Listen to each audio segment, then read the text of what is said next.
Good afternoon, and thank you for joining the second webinar in our SREB Educational Technology Cooperative Summer 2016 Workshop Series. Today's webinar is Understanding Accessibility, Policy and Implications for State Leaders.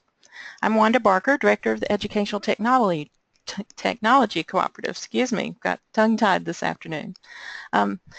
Our cooperative works with the state-level representatives of education technology in K-12, community college, and university-level state agencies in the 16 SREB states. Our goal is to create a culture of collaboration in order to improve K-20 education through technology research, best practices, and policy. Our webinar today is sponsored by the Center on Technology and Disability. Our speakers are Tracy Gray and Elise Crossland. Tracy Gray is the Managing Director at the American Institutes for Research and is nationally recognized expert in the implementation of assistive and educational technology to enhance teaching and learning. She has led 4 national centers funded by the U.S. Department of Education, Office of Special Programs. Dr. Gray currently directs AR's efforts with the Center on Technology and Disability to provide materials, tools, and resources to state education agencies, local education agencies, and other key stakeholders to improve outcomes for students with disabilities. Dr. Gray has more accolades than we can review today, and we just highlighted only a few for you. Elise Crossland is a senior researcher at AIR with more than 13 years of experience identifying and assessing digital learning technologies for both general and special education.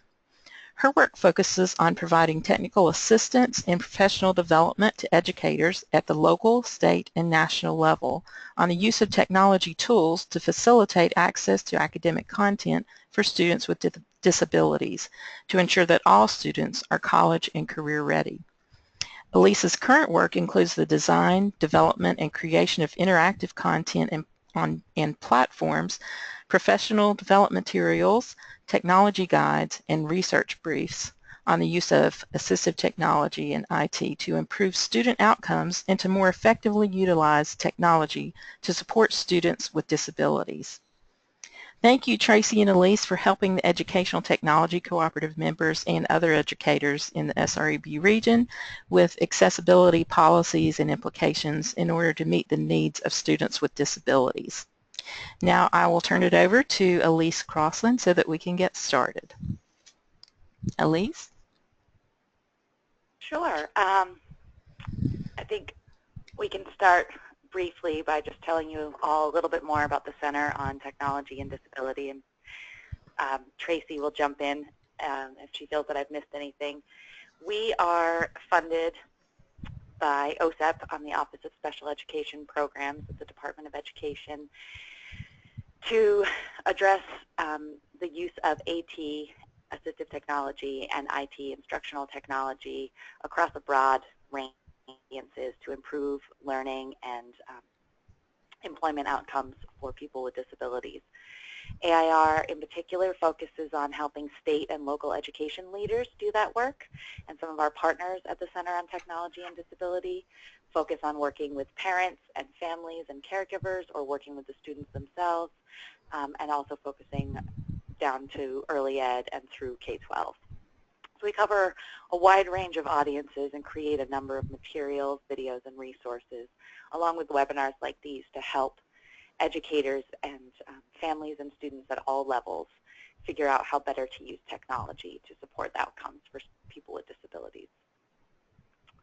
That was great, Elise, and just let me Sure. just add to that, and that is that our partner and lead organization on the center is FHI 360, and Jackie Hess leads the project, and we also get to work with PACER, who really is seen as one of the leaders in parent education. So as you can see, all 3 organizations have the opportunity to really address a whole variety of issues to help students and their teachers better meet everyone's needs, particularly students with disabilities. So what we'd like to do now is just to get a quick poll of who you are out there, what level of education do you represent? and we'd like you to select one of the three. Are you part of the K-12 education system? Do you work with community colleges or at the university level? So just take a minute and fill out that poll, and then we will be able to proceed and also get a sense of how what we're talking about in terms of accessibility and how it relates to your respective roles at your organizations. So if we had a timer, we would do the tick-tock, tick-tock. So complete that poll. And dear Wanda is going to be able to show us the results.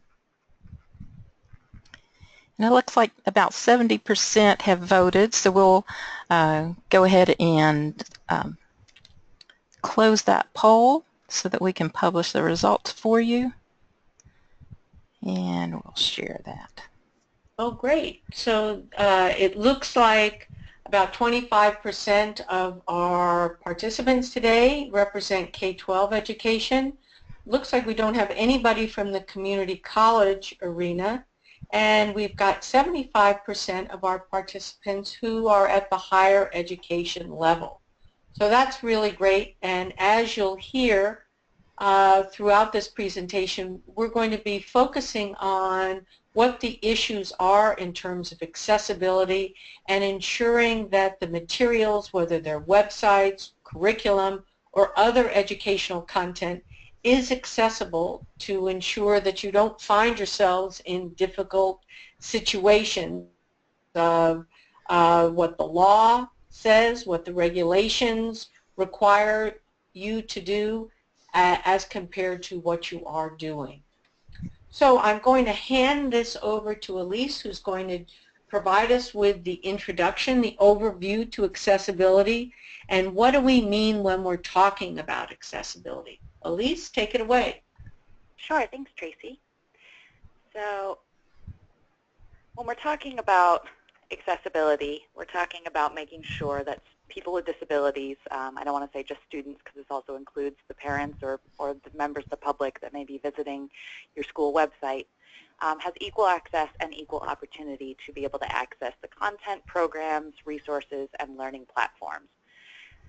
And these things may include websites or online learning portals and digital curriculum, but they also include things like third-party applications that you may have on your site that you're requiring or having users access to schedule parent-teacher conferences or address billing and pay bills for tuition or arrange parking if you're looking at students on campus, for notifications, lunch money, any of those types of portals that people coming to your site have to use are also included in the requirements for accessibility, and those can sometimes be forgotten about.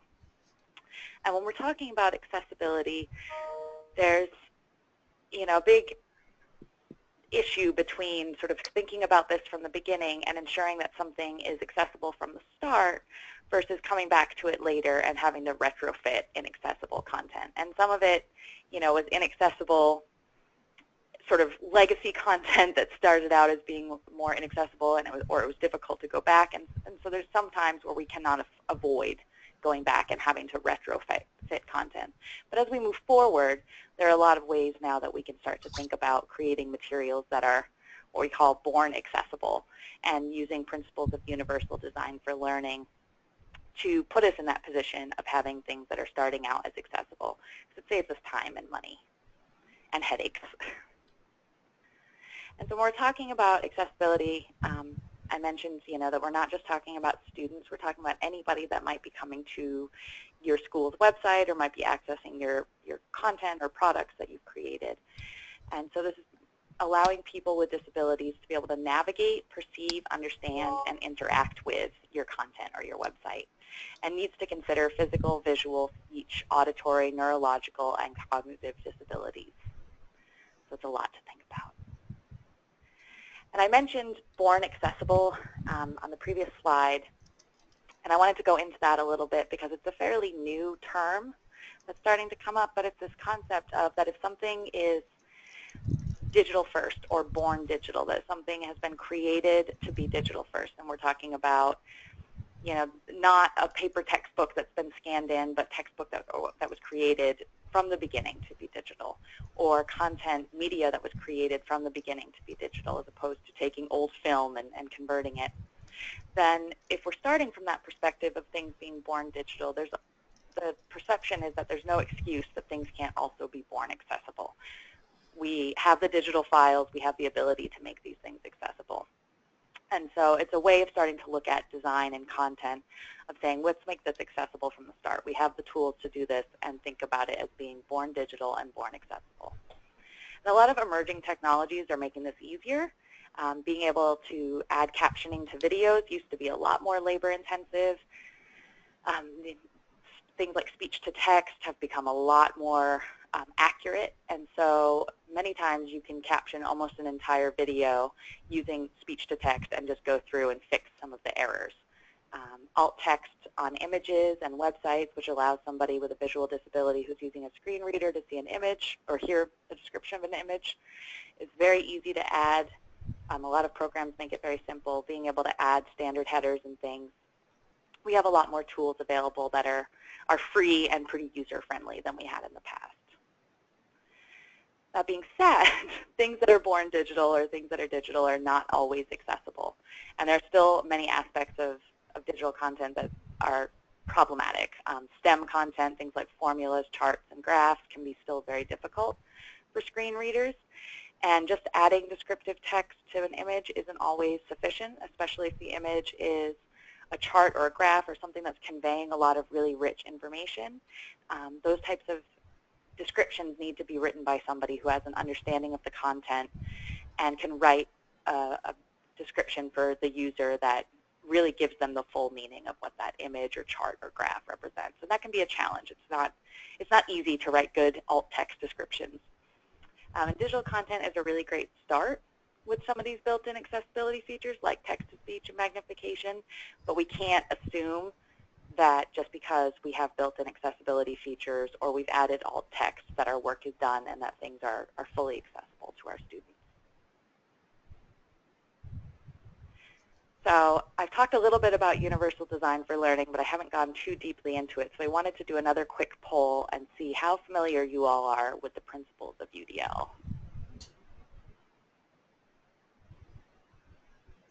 So if you will, please indicate your best answer.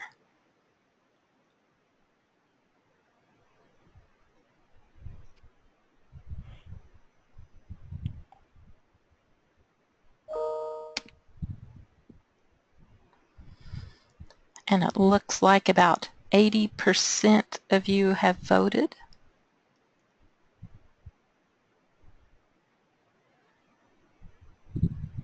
All right, so I'll go ahead and close the poll and share those results with you.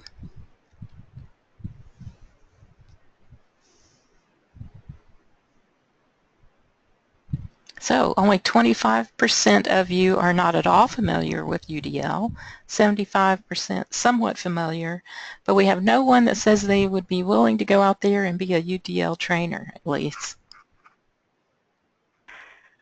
I'm familiar with UDL, and I don't know if I would want to run an all-day training either. There's a lot to understand.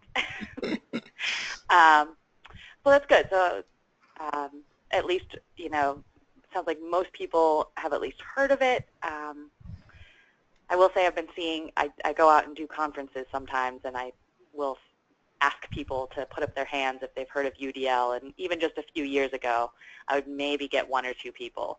And it's gradually more and more people are starting to hear about it. That's great. So we're going to do just a quick overview of UDL, but feel free to, if you have any questions, put them in the chat, and I can go slower or address something. But similar to what we were talking about with things being born accessible, UDL really focuses on designing learning opportunities so that they're accessible from the start versus having to go back and make accommodations or modifications later to content or curriculum. Thinking about it from the beginning, from the perspective of the variety of learners or the variety of users that are going to be accessing your content or curriculum, and planning out, what sort of issues they might have before you get there, and trying to think about how to deal with those. And so that kind of comes from the architectural concept of universal design or inclusive design, that all products and the built environment should be designed to be usable by everyone, regardless of their ability, their age, or their status. And if you think about curb cutouts on sidewalks, those are the most famous example of universal design. They're helpful for people who have limited mobility or in a wheelchair, but we also use them if we're pushing a stroller or pulling a suitcase to the airport. So that's where that universal term comes from. It's something that benefits everybody, and we all make use of it every day. And so these are the principles of UDL. If you go to the UDL Center, there's much, much more information, but at the very basic level, it's providing multiple means of representation, providing multiple means of action and expression, so the way that users or learners can navigate and express their understanding, and providing multiple means of engagement. And so if you think about how that affects how you're designing content or curriculum, from the beginning, you're providing multiple ways for people to be able to express what they know or express how they understand something, multiple ways for people to access the information and learn about it, whether it's through videos or readings or listening to things read aloud or hands-on activities. And it really respects the variety of ways that people interact with and understand when they're learning, understand content.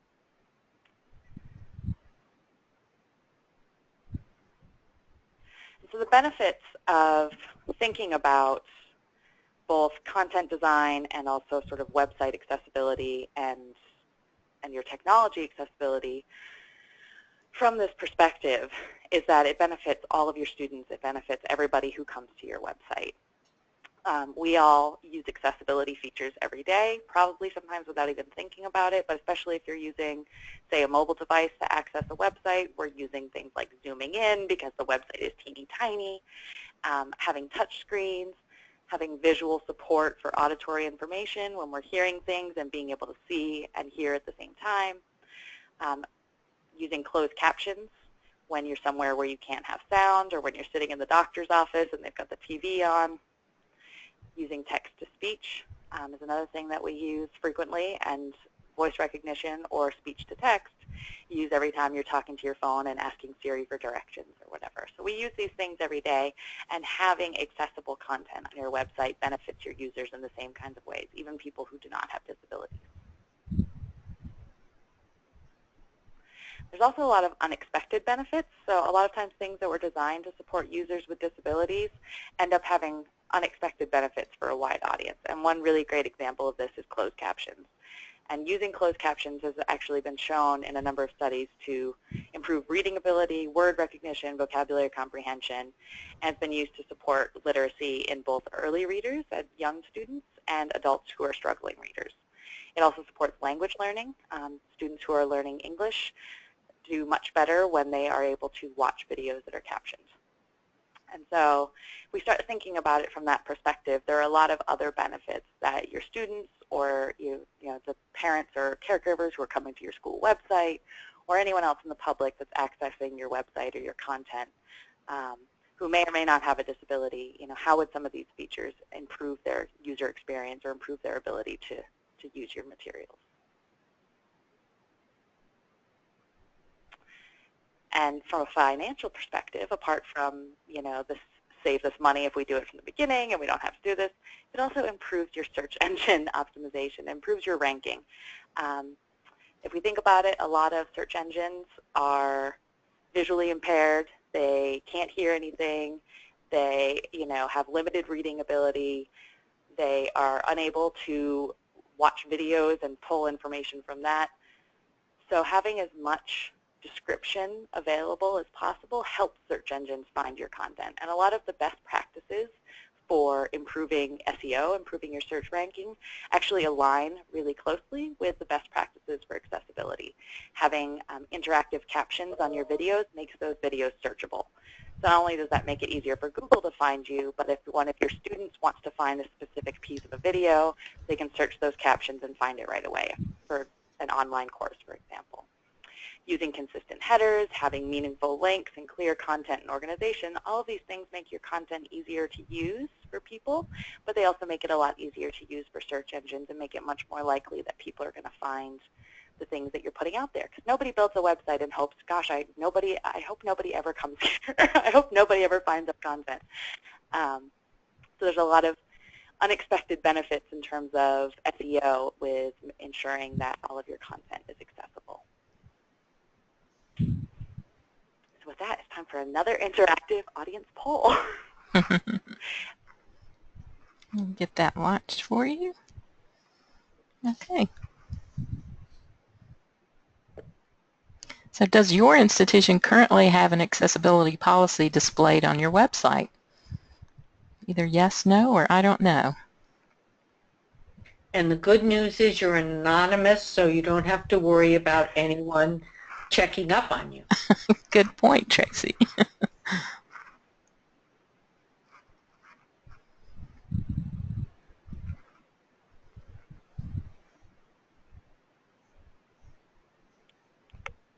About half have voted. We'll give you another few seconds to get that response in.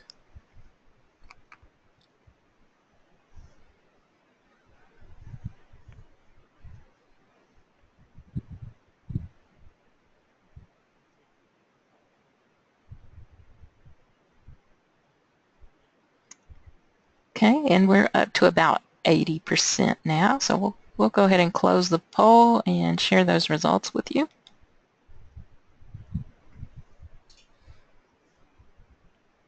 So are you surprised by that, Tracy and Elise? Well, I think it's probably pretty representative of just all of us in education.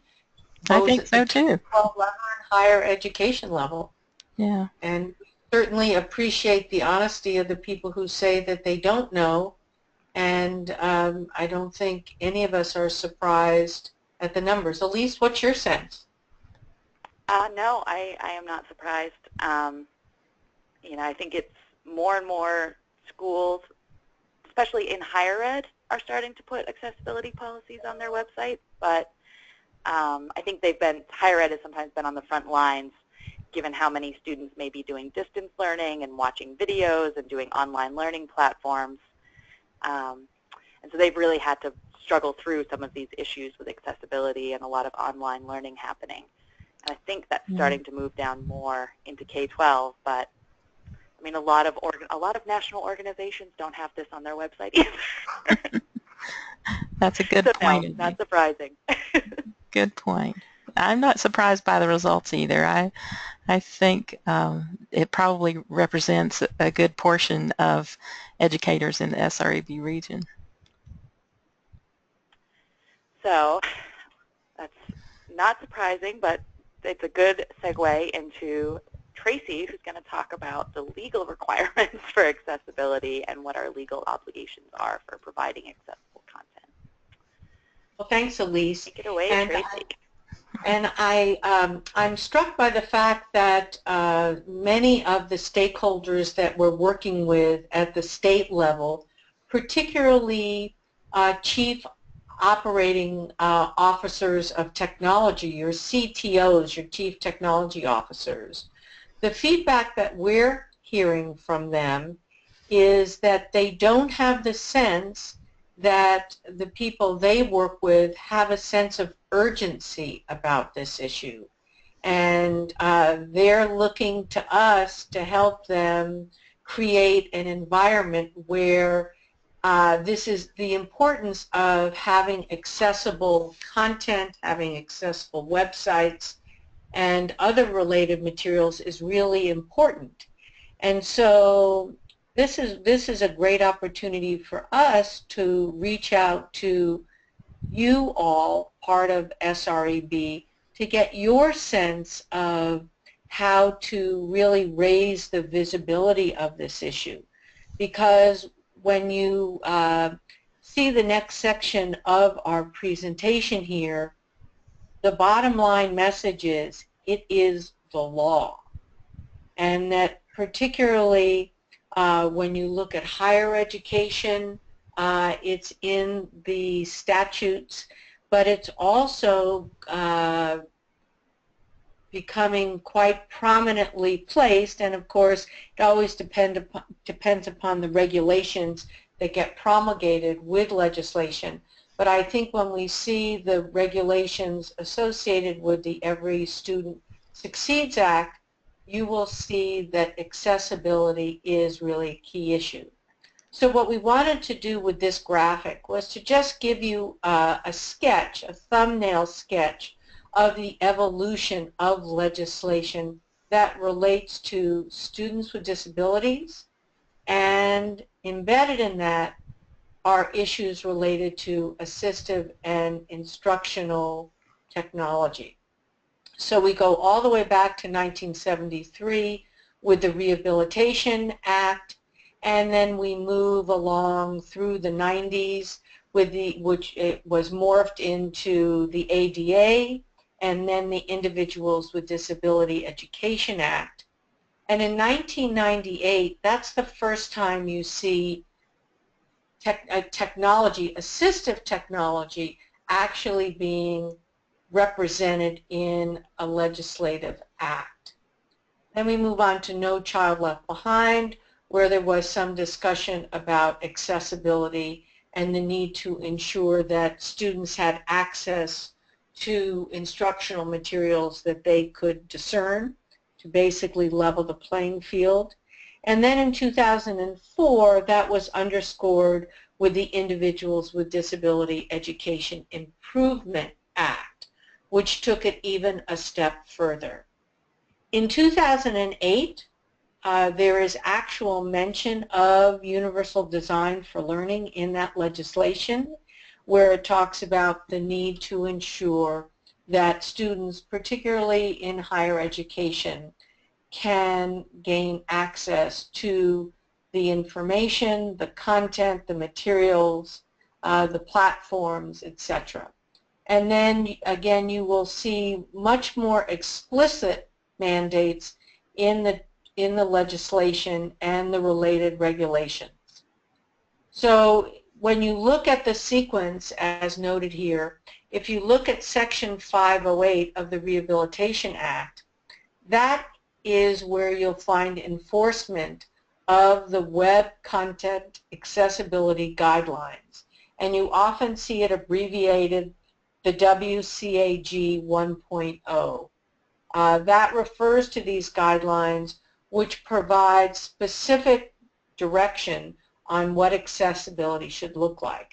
And that really sets the bar, it moves the bar to a higher level in terms of what it specifically requires of institutions, both at the higher education level and then K-12. Section 504 requires equal access to all programs, services, and activities, and that specifically talks about web-based and digital communications that Elise was referring to earlier. Title II of the Americans with Disabilities Act specifically prohibits disability discrimination by entities at the state and the local level. So that obviously would include institutions of higher education. Title III of the ADA specifically prohibits disability discrimination by commercial entities, and that's where we get into that whole issue that Elise was talking about of third-party content. You may not have developed the content that you're offering students in your school. It may have been developed by a third party, but you as educational leaders at the state level are required to ensure that it is in fact accessible to your students. And that also includes public accommodations, restrooms, libraries, all of the different buildings that are available for students need to be accessible. And So Tracy, we have a not really a question in our question box, but more of a statement that that actually left out the PL 94-142, the Education for All Handicapped Children Act of 1975, which was later then renamed IDEA. Right, and that is a great catch. Thank you, Paula, for catching that for us. Thank you, Paula. You get the extra cupcake today. It was actually a test. I can't see you, Paula, but I appreciate you pointing that out to us because that is exactly correct. So then we can see when you look at this legislation, what you see is a shift, not surprisingly, that includes digital access. So we've gone to educational content, e-books and textbooks that are now moving into the digital world. So what you'll see is that there are proposed changes to Section 508, which would move us to the WCAG 2.0 and require compliance at both the A and the AA level. In other words, this is requiring that when we talk about urgency, that organizations ensure that there is accessibility to all levels of their content.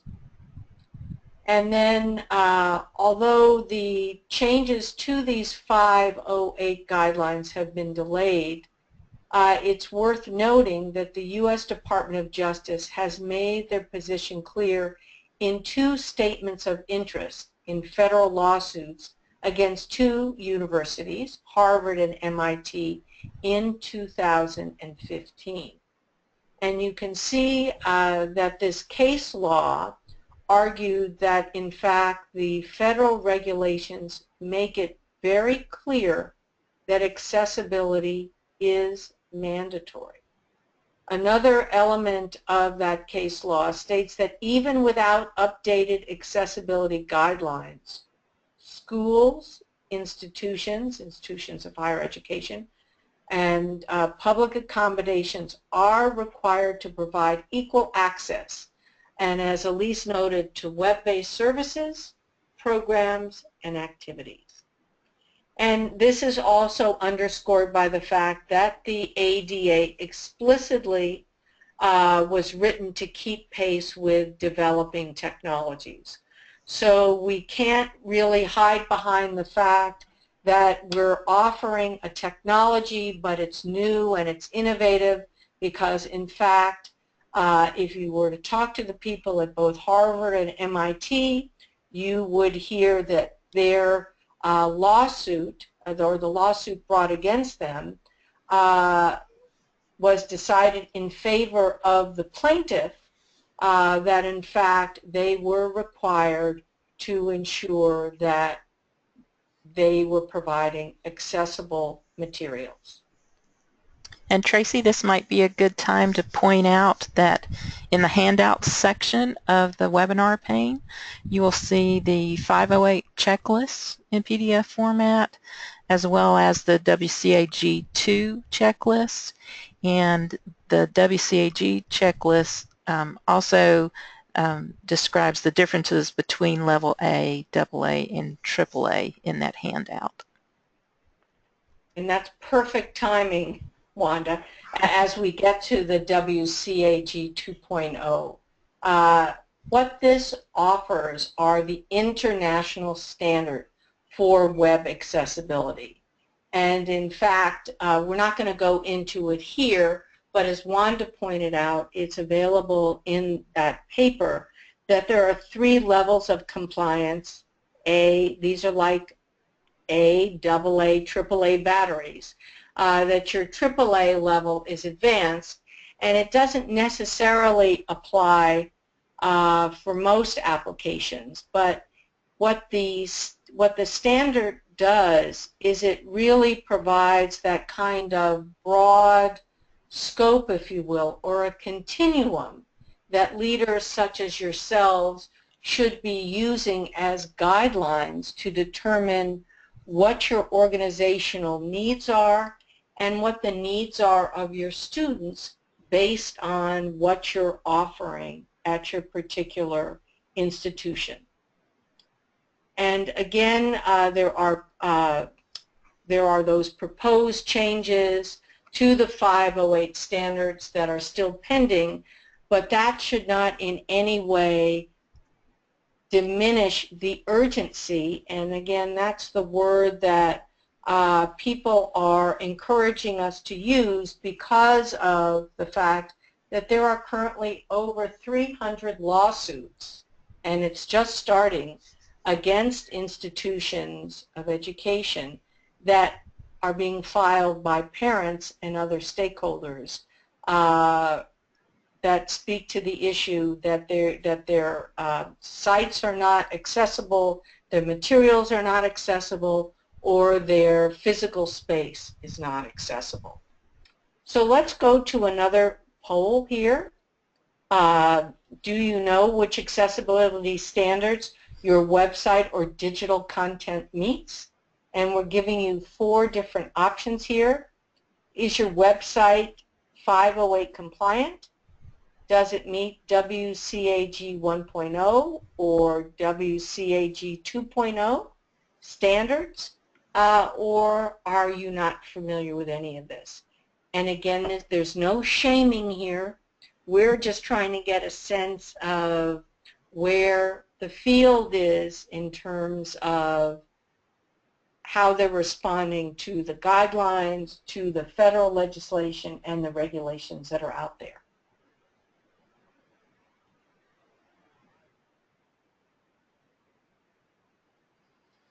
So we have, So Wanda, how are we doing here? we're doing okay. We've got about 64% have voted. Once we get up to about 80% or so, we'll close the poll and launch those results for everyone to see.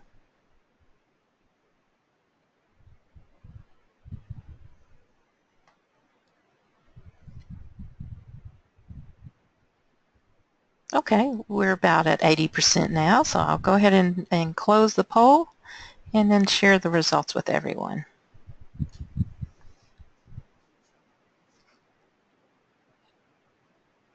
So that doesn't surprise me either, Tracy and Elise. What do you think? I think there are a lot of people who just are not really sure whether their sites or content meet the correct guidelines. Again, I don't think it's surprising, and I think in some ways, even though this has been going on, it seems that this has been going on in the background, if you will, and also we recognize the enormous amount of pressure that educators face at all levels in terms of trying to keep up with the ever-changing regulations. And we've just focused on these federal regulations. As you know, there are also state regulations. So trying to keep one step ahead is a very daunting task, and I think we're all really humbled by it. So just seeing that 82% don't know means that our great partnership with the SREB hopefully continue, because our mandate from the Office of Special Education Programs is to really help state and district leaders better understand what the issues are, and also to work with you to figure out how you can ensure that you are compliant. So we are, in a sense, your tax dollars at work, and our goal and our mission is to really help you not only understand what the law says, but also to find solutions that work for you and those in your state. And it looks like we've got a lot of work ahead of us, Tracy. It does look like we have a lot of work, but we're here to help, just like Ghostbusters. So what about emerging technologies? I know, and we all know, that technology has about an 18-month turnover. Just when you feel that you know how to work your device and you understand all the bells and whistles, something else comes back. So in terms of addressing this issue, there was a 2010 joint letter on ebook readers, Kindle DX, that provides additional guidance from the U.S. Department of Education, from the U.S. Department of Justice and the U.S. Department of Education that talks about the fact that developing and emerging technologies must be accessible to students with disabilities. So you can see there in quotes, it is unacceptable for universities to use emerging technology without insisting to the developer that this technology be accessible to all students. While that wouldn't necessarily make a catchy t-shirt, it is something that we all need to be mindful of because, in fact, the joint letter, again, from the U.S. Department of Justice in collaboration with the U.S. Department of Education, this was 6 years ago, who's counting, specifically stated that just because it's new doesn't mean that you can dodge the bullet on ensuring accessibility for all students. So before I hand it over to Elise, this is just a summary, an overview, if you will, to share with your colleagues about the key elements of accessibility legislation. The fact that instructional materials must be accessible to students with disabilities. Students with disabilities must receive their accessible materials at the same time as their non-disabled peers. While that may seem obvious, we've heard one too many stories about students with special needs receiving their accessible materials a month, 2 months, 3 months into the school year. So that, to state the obvious, they're already behind the curve because they haven't received these materials.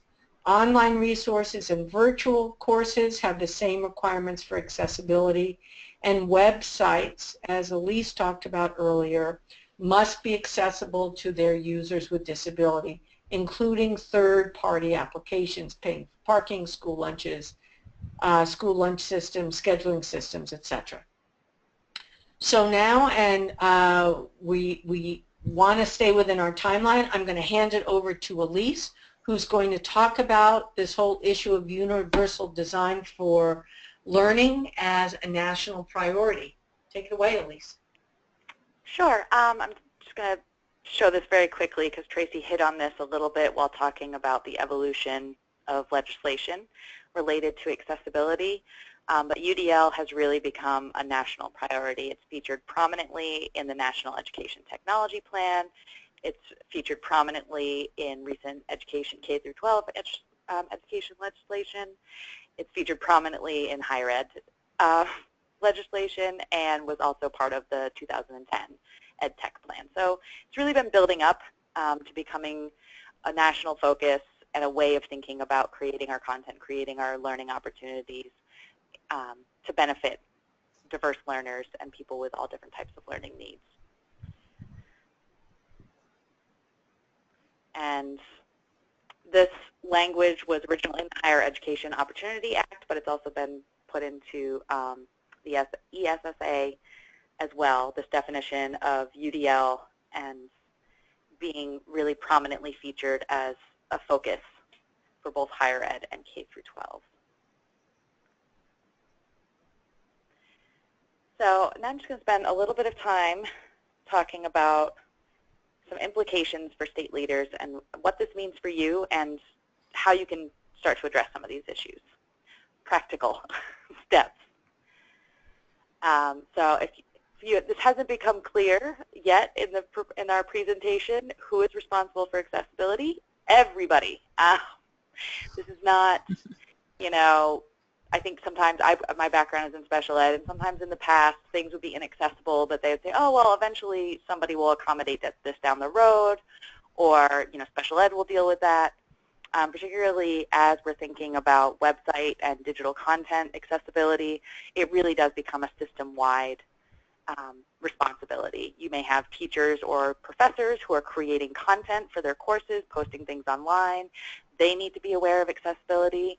Your technology coordinators, your CTOs, your administrators, people who are purchasing technology, thinking about budgeting, writing contracts. This is everyone's piece of the pie. And you will not be successful if you don't bring in representatives from each of these different groups to really help you think through all the different implications of ensuring equal access to learning opportunities and programs. And vision, leadership, and commitment at the top is really important to set this, create this. If this is an institution-wide priority, this is something that we all care about and that we're all focusing on. And so some of the ways that UDL Principles can help this process is to really create this mindset amongst everybody, people who are creating content, purchasing, developing websites, of thinking about things from a universal design perspective. And how do we make this so that it's usable by anyone who might be wanting to use it, whether we have people who are not very tech savvy that are coming to use our website, or people who are only using mobile devices because they have a lack of access to computers, or people who have disabilities, or people who are part of an aging population. And when you think about all those different people who are using your content and start designing with those people in mind, it really helps. It's not going to address every single accessibility issue, but it helps you address many of them up front before you get too far down the road of having really inaccessible content.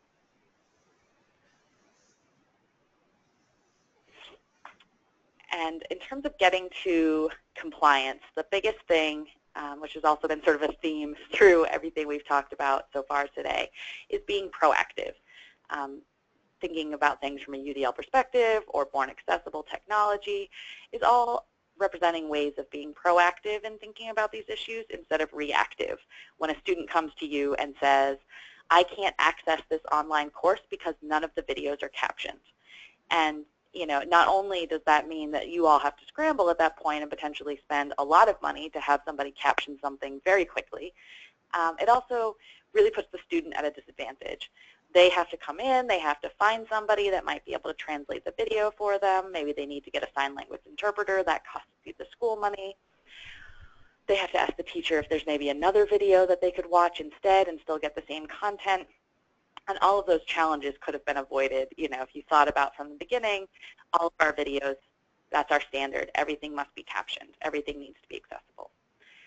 So part of that is really working together to create state, district, school, and institution-wide systems for addressing accessibility, and bringing in multiple stakeholders and representatives from different departments, divisions, and different backgrounds and perspectives.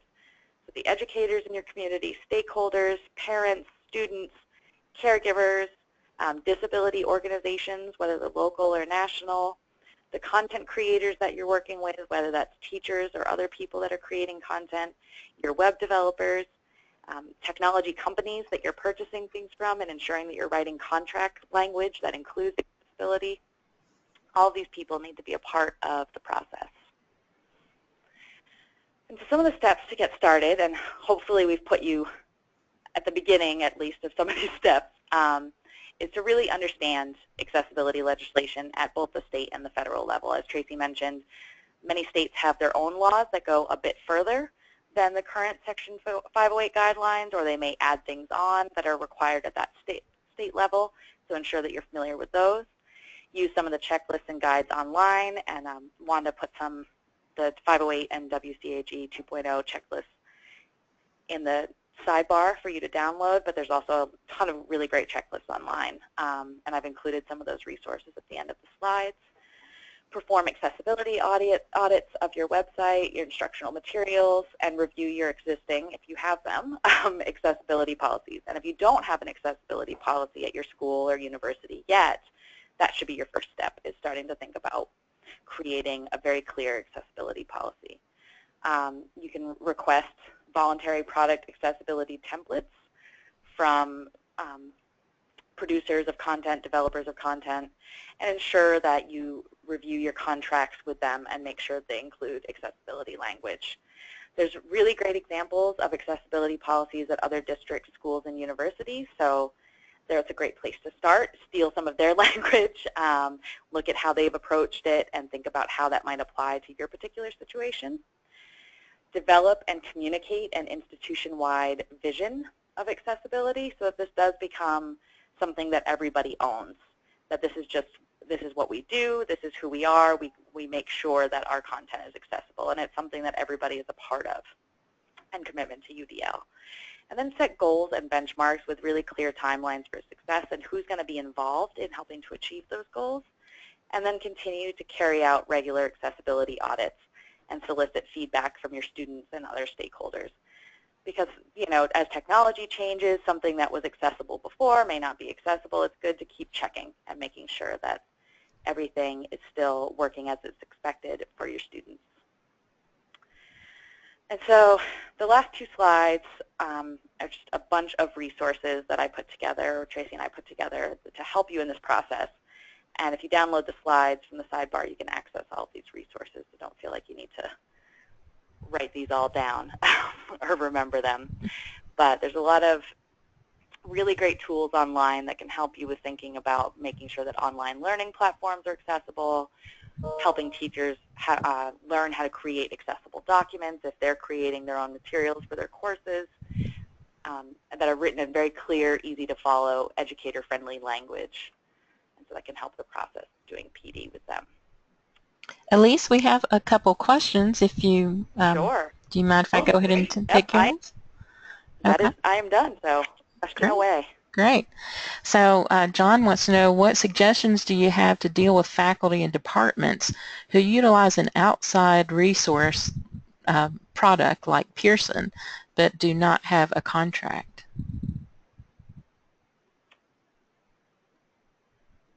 Interesting. So they're utilizing a resource. I assume that they don't have a contract with the school, but the teacher is utilizing the resource anyway.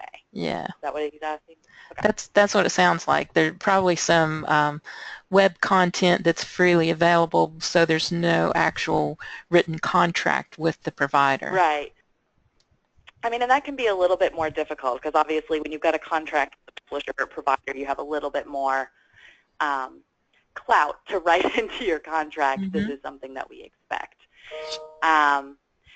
But certainly most of the major publishers now are pretty good about developing accessible educational materials or creating accessible versions of their materials if you ask. But it needs to be, you know, if it's something where you've got like resistant faculty potentially who are saying, oh, well, I've always used this and it's not accessible, but this is what I want to use. Some of that may be it's really about changing attitudes and changing, you know, recognizing that this educational resource may be fantastic, but if it's inaccessible to any of your students, they're not getting the benefit from that material.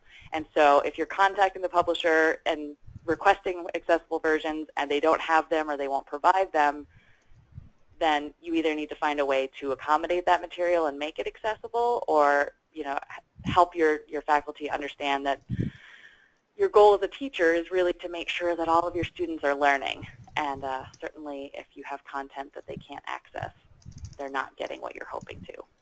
I hope that answered the question. Well, yes. and it does go back to this whole issue of it's really the law now. It's no longer it would be great if we did this. It's really mandated. So I think it's really underscoring that this is not a choice. You really have to do it, and that by not doing it, you are putting the institution where that person is working, you are potentially putting them in jeopardy for a lawsuit. That's not hypothetical. That's very real. Yes, that is also a very important point. And I would just going to add that they probably want to ensure that their policy in place would reflect that any content use, whether it's with a contracted vendor or not, needs to be accessible. Yes, yeah, that should be a big part of your accessibility policy. And actually in the suggested resources I included, there's a couple of universities in particular that have done a really great job with developing very clear accessibility policies and language for faculty. Some of that is because they got sued and then had to create one, and some of it is that they looked around and saw other people getting sued and created one. But I think the University of Wisconsin, maybe, now I'm blanking, but there's a couple that have been very open about their process of getting complaints, OCR complaints, and what they've done to resolve it, and I included some of those links. We have two more questions. Sure. The next one is, do you know of any state that requires alternative format for textbooks in order to do business with higher ed in the state?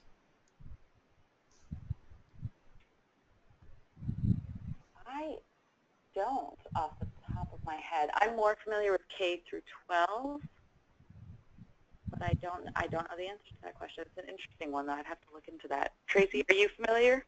I'm just thinking. I don't want to say for sure because I'm not 100% sure, but these are all really terrific questions. And when we get to have the chance to get together for our session at the SREB September meeting, I will have answers to these questions.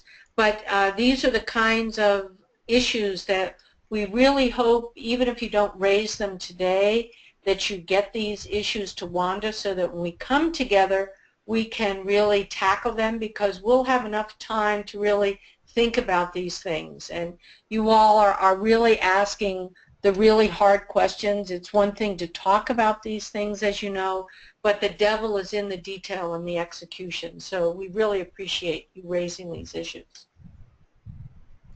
And then the final question I have right now is, what recourse do we have when the product is inaccessible? So my suggestion is that would depend on how the contract is written. Would you agree with that? Yeah. Yes. You know, like I said, a lot of publishers are pretty good now about offering accessible versions, or helping to deal with that. But yes, definitely going forward, make sure that all of that language is in contracts. But when you're even going back with companies that you're already working with and revising contracts potentially, or if contracts are up for renewal, it's a great time to make sure that that's in there.